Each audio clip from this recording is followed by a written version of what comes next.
श्रीपाद राजम शरणम प्रपद्ये. अध्याय 36. वेदांत शर्माचा वृत्तांत.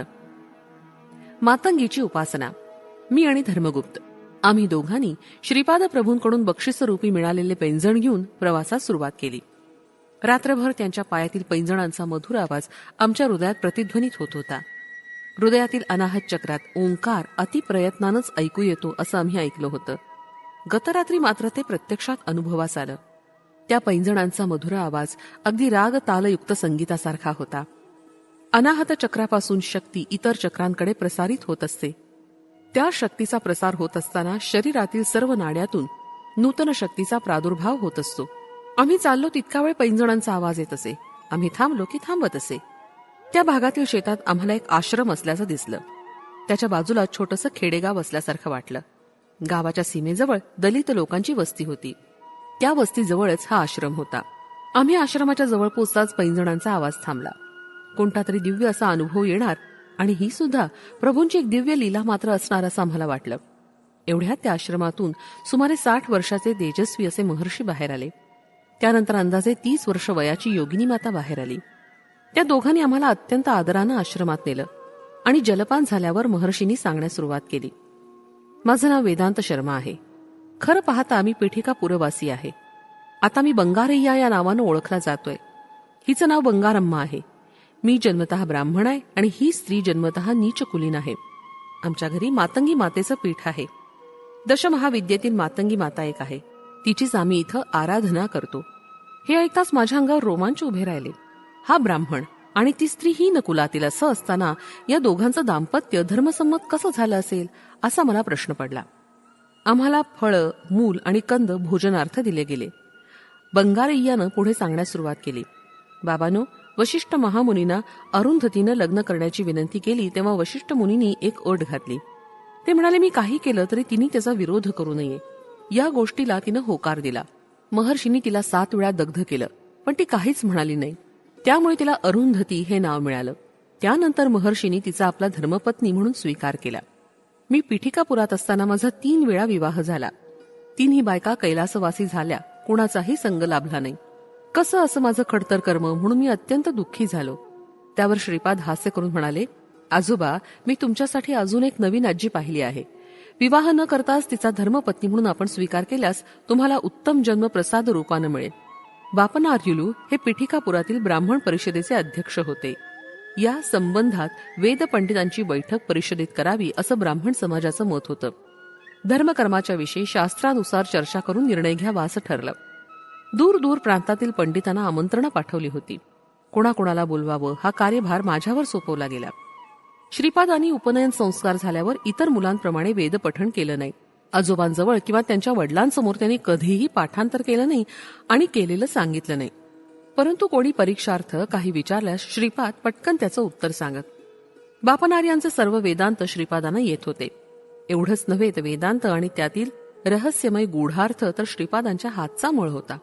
एकंदरीत श्रीपाद विद्वान पंडितच होते. त्यांना सुद्धा परिषदेत बोलावण्याचा निर्णय मी घेतला.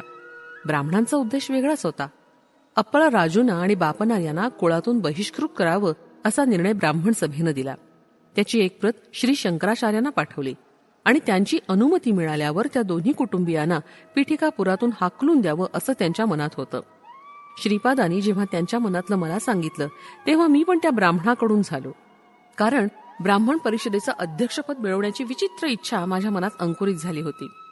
कुल मतभेदाची पर्वा न करता श्रीपाद स्वतंत्रपणे सगळ्यांच्याच घरी जात असत आणि सगळ्यांची समान वर्तन करत. पिठिकापुरात बंगारय्या आणि बंगारम्मा हे दाम्पत्य राहत होतं.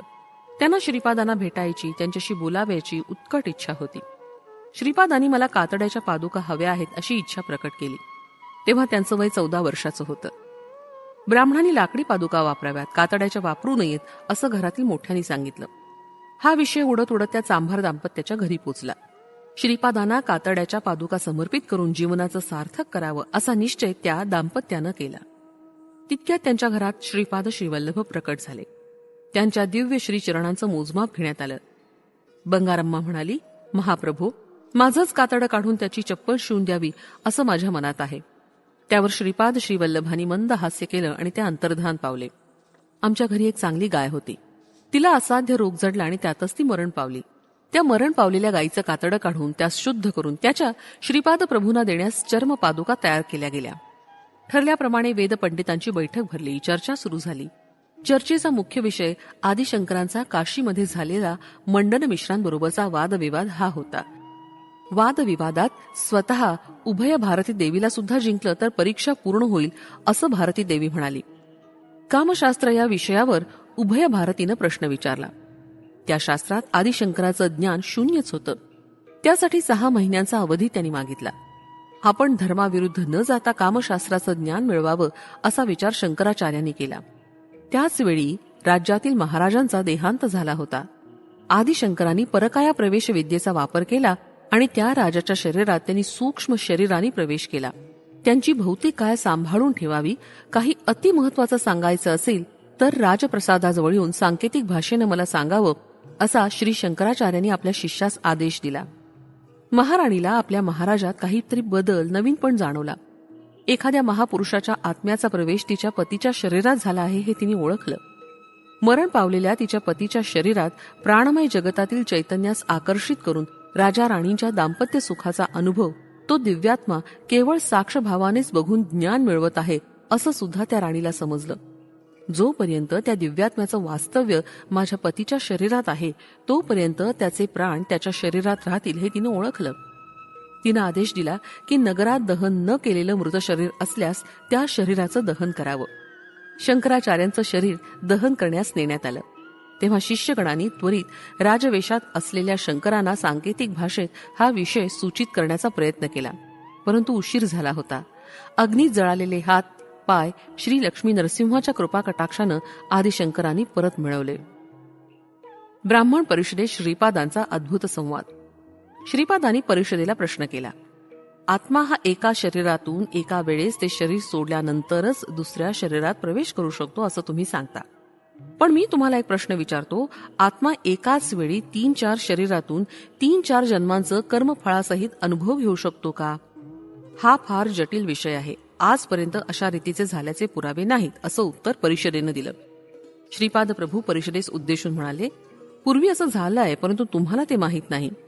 शापामुळेच देवेंद्राला 5 पांडवांचा जन्म घ्यावा लागला आणि शचीदेवीला द्रौपदीच्या रूपानं जन्म घ्यावा लागला. तिला पांडवांची पत्नी व्हावं लागलं. शची पुरंदरांनी भूमीवर जन्म घेतला तरी त्यांचं मूलतत्व स्वर्गात नक्कीच होतं. द्रौपदीचं शय्यासुख केवळ अर्जुनालाच मिळालं. मंत्रांग विषयांवर ती धर्मराजाबरोबर चर्चा करत असे. भीमास मातेसारखे रुचकर भोजन करून देत असे. नकुलास ती लक्ष्मी स्वरूपिणी दिसे. सहदेवास भूत भविष्य वर्तमान काळाचं ज्ञान होतं. त्यामुळे पुढे घडणाऱ्या घटना लवकर लवकर घडून क्षेत्रसंग्राम लवकर संपावा अशी इच्छा तो दर्शवित असे. त्यामुळे भूमातेपेक्षाही जास्त सहनशील वृत्तीनं ती त्यांच्याबरोबर वागत असे. देवता धर्म, मनुष्य धर्म आणि जंतू धर्म हे वेगवेगळे असतात. त्या सर्वांना एकत्रित मिसळू नये. त्यावर मी म्हणालो, पुराण काळात अशा अनेक आश्चर्याच्या गोष्टी घडल्या असतील, परंतु प्रस्तुत काळात तसं काही घडत नाही. श्रीपादांची तीक्ष्ण दृष्टी माझ्यावर पडली. ते म्हणाले, तुझा 3 स्त्रियांबरोबर विवाह झाला. त्या 3ही स्त्रिया मरण पावल्या. तिघींना 3 वेगवेगळे आत्मे होते का? नसेल तर एकच आत्मा होता का? पुरुषांनी 3 स्त्रियांशी विवाह करणं धर्मसंमत आहे, पण एका स्त्रीनं 3 पुरुषांशी विवाह करणं धर्मसंमत आहे का? खरं पाहता आत्मा म्हणजे काय, दाम्पत्य धर्म म्हणजे काय? तेवढ्यात मी म्हणालो, पुरुष कितीही स्त्रियांबरोबर विवाह करू शकतो, पण स्त्रीला मात्र तो हक्क नाही. श्रीपाद प्रभू म्हणाले, ओ हो, तू जगन्यंत्यापेक्षा मोठा आहेस का? मंदोदरी पातिव्रत्याच्या गुणासाठी प्रसिद्ध होती. ती वालीची पत्नी असताना तिचे शरीराणू वेगळे होते. रावणाची पत्नी असताना तिचे शरीराणू वेगळे होते. बिभीषणाची पत्नी असतानाचे शरीराणू वेगळे होते. आत्मा निर्विकार असल्यानं कोणत्याही गुणाशी त्याचा संगम नसतो. म्हणूनच आत्मा नित्य निर्विकार, सत्ययुक्त, शुद्ध आणि अत्यंत पवित्र आहे. तमोगुणी रावणाबरोबर त्याला अनुसरूनच मंदोदरीनं व्यवहार केला. बिभीषणाबरोबर असताना तिने सत्वगुण प्रधान होऊन जबाबदारी पार पाडली. मी निरुत्तर झालो, पण थोडा वेळ विचार करून म्हणालो, तुम्ही सांगितलेल्या गोष्टींचा स्वीकार केला तर बहुपतित्व स्वीकारावंच लागेल. यावर श्रीपाद म्हणाले, हे कलियुग आहे. इथं कितीतरी निरनिराळ्या अवांतर जातींचा आविर्भाव होत असतो. पशुपक्षी, वृक्ष, कृमी, कीटक मानव जन्मास येत आहेत. त्यांच्या त्यांच्या स्वभावानुसार निरनिराळी नाती जुळत आहेत. धर्माविरुद्ध नातं जुळलं असता अवांतर कुल निर्माण होतं. कलियुगांतात अशा कुलांचा नाश होणारच. हे अवांतर कुल असुरी शक्तीमुळे निर्माण होतं. त्यासाठी असुरध्वंस करावा लागतो. एकदा असुराचा ध्वंस झाला असता त्याला परत जन्म मिळत नाही, परंतु एका असुराच्या जागी 10 असुरांचा जन्म त्या स्थानात होऊ लागला आहे. धर्मबद्ध संबंधच कायमचे टिकून राहतात. यासाठी सगळ्यांनी विधीनं कुलगोत्र वर्णाश्रम धर्माचं पालन करावं. दिव्यात्मांचा आविर्भाव तुरळकपणे होत असतो. त्यांचा आत्मा एकच असतो. त्या आत्म्याचा पुरुष रूपात आविर्भाव झाल्यास स्त्री रूपात त्याच आत्म्याच्या शक्तीचा आविर्भाव होतो. त्यांनाच दिव्य दंपत असं म्हणतात. असे दिव्यात्मे सृष्टीच्या आधीपासून ते अंतापर्यंत असतात. पराशक्ती आणि परब्रह्म हेच अद्वितीय स्वरूपात सायुज्य स्थितीत असतात. श्रीपाद प्रभू पुढे म्हणाले, आता बघ, वेदांत शर्मा नावाचा तूच ब्राह्मण होतास. बंगारय्या नावानं चांभार कुलात जन्मला आहेस. हे सारं एका काळीच घडलं. तुझी स्त्री शक्ती तुझ्या 3 पत्नी रूपानं चांभाराची स्त्री बंगारम्मा नावानं जन्मली.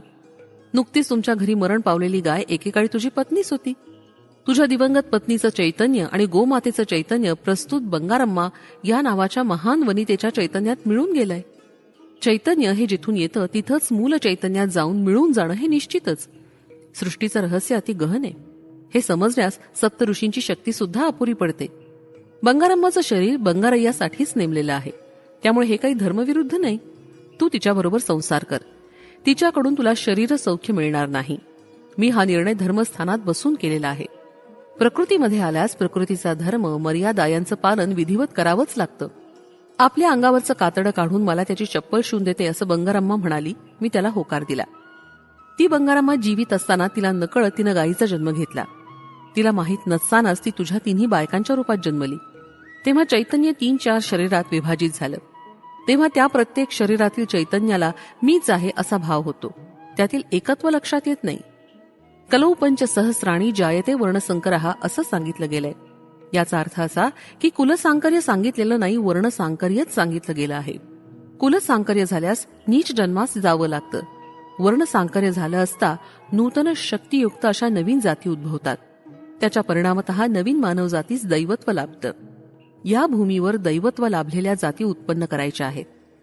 या ब्राह्मण परिषदेचा खरा उद्देश मला माहिती आहे. माझ्या आजोबांना आणि वडिलांना कुलातून बहिष्कृत करायचं त्यांच्या मनात ठासून भरलाय. म्हणूनच मी वेदांत शर्माला कुल बहिष्कृत करत आहे. आजपासून तुझं नाव बंगारय्या असं व्यवहारात येईल. सगळीच परिषद बुचकळ्यात पडली. एक ज्योती स्वरूप सगळ्यांच्या देखतच माझ्यामध्ये विलीन झाली. तेव्हाच श्रीपाद श्रीवल्लभ म्हणाले, तुमच्या डोळ्यासमोरच बंगारप्पाची आत्मज्योती वेदांत शर्मात विलीन झाली. हा ब्राह्मण एका चांडाळ आहे. हा निर्णय तुमचा तुम्हीच करावा. आम्हाला कुल बहिष्कृत करून त्यासाठी शंकराचार्यांची सुद्धा अनुमती मिळवण्याचा प्रयत्न तुम्ही केलात. शंकराचार्य मला काय करतील? तुमच्याच डोळ्यासमोर मी आजोबांकडून किंवा आमच्या वडिलांकडून वेदाभ्यास न करता मी वेद उच्चारण करू शकतो. एकाच वेळी अनेक ठिकाणी दर्शन देऊ शकतो. शंकराचार्य माझ्या समोर आले तरी मला कशाची भीती? त्यांना त्यांच्या नित्य आराधित शारदाचंद्र मौळीश्वर या रूपात दर्शन देऊन त्यांच्यावर अनुग्रह करीन. तेव्हा तरी दुसरा कोणता मार्ग नसल्यामुळं माझा त्यांना देव म्हणून अंगीकार करावा लागेल. त्यांचा निर्णय तेव्हा तुमच्यासाठी दुःखप्रद होईल. क्षत्रिय परिषद, वैश्य परिषद तुमच्या निर्णयाला संमती देणार नाहीत. पौरोहित्य, कर्मकांड, दान, शिक्षा, दक्षिणा जर त्यांनी देण्याचं थांबवलं तर लेकरा बाळांसह तुमची दीन अवस्थाच होईल. मजबरोबर जर भांडण केलं तर सर्वनाशाचं मूळ कारण व्हाल. मी चतुराश्रमाचं धर्मपालन करावं असं सांगत आहे. 18 वर्णाच्या लोकांनी सुखसंतोषानं नांदावं असं सांगत आहे. तुम्ही आपापल्या धर्माच्या नियमांचं अचूक पालन करून धर्मसंस्थापन करण्यात हातभार लावावा. तसं न केल्यास अनेक आपत्ती कोसळतील. मी तर शांतच राहणार, पण तुमचीच परिस्थिती कष्टप्रद होईल. प्रकृतीचे परिणाम देण्याचे 2 प्रकार असतात. पहिला एकदम सुधार करणं आणि दुसरा म्हणजे सावकाश सुधार करवणं. दुसऱ्या पद्धतीप्रमाणे वेळेचा अवधी पण दिला जाईल. तुम्ही जर आपल्यात सुधारणा केली नाही तर विनाशास आमंत्रित केल्यासारखंच होईल. मी विनाश करूनही धर्मस्थापन करीन. एवढं बोलून श्रीपाद प्रभूंनी मौन धारण केलं. बंगारप्पा पुढे म्हणाले, मला कुठंच आधार नव्हता. त्या स्थितीत मी बंगारम्माला घेऊन गावोगाव फिरत इथं पोचलो. आमच्या ह्या आश्रमात मातंगी देवीची प्रतिष्ठा करून जीवन कंठित आहे. श्रीपाद श्रीवल्लभ या मार्गाने जाताना आमच्या या आश्रमात आले. आम्हाला त्यांनी आशीर्वाद दिला आणि ते म्हणाले, तुझ्या शरीरपातानंतर तू परत ऋणानुबंधानं ब्राह्मण कुलात जन्म घेशील आणि बंगारम्मा शूद्र जातीत जन्मेल. तेव्हा तुम्ही दोघं पती पत्नी व्हाल. तुम्हाला संतान पण होईल. त्या संतानास कुरुगड्डीत माझी सेवा करण्याची संधी लाभेल. सुखी भव. बाबा, हाच आमचा वृत्तांत आहे. आपण या प्रांतात याल. तुमच्याजवळ त्यांचे पैंजण आहेत. ते पैंजण घेऊन तुम्हाला चर्मपादुका द्याव्यात असा मला त्यांचा आदेश आहे. आम्ही मातंग मुनींची कन्या मातंगी देवीचे आराधक आहोत. या आईची आराधना केल्यास दाम्पत्य सौख्य चांगलं लाभतं. हिला राजमातंगी, कर्णमातंगी वगैरे नावानं संबोधतात. एकदा श्रीपाद श्रीवल्लभांनी भौतिक स्वरूपात या आश्रमात दर्शन दिलं.